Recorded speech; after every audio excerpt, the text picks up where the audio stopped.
اے اہل ایمان، اگر تم اللہ کی مدد کرو گے تو وہ بھی تمہاری مدد کرے گا اور تم کو ثابت قدم رکھے گا، اور جو کافر ہیں ان کے لیے ہلاکت ہے، اور اللہ ان کے اعمال کو برباد کر دے گا۔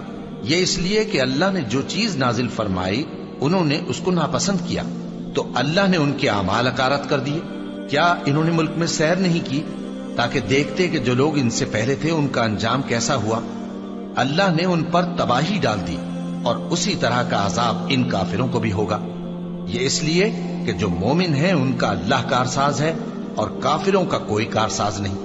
جو لوگ ایمان لائے اور عمل نیک کرتے رہے ان کو اللہ بہشتوں میں جن کے نیچے نہریں بہ رہی ہیں داخل فرمائے گا، اور جو کافر ہیں وہ فائدے اٹھاتے ہیں اور اس طرح کھاتے ہیں جیسے حیوان کھاتے ہیں، اور ان کا ٹھکانہ دوزخ ہے۔ اور بہت سی بستیاں تمہاری بستی سے جس کے باشندوں نے تمہیں وہاں سے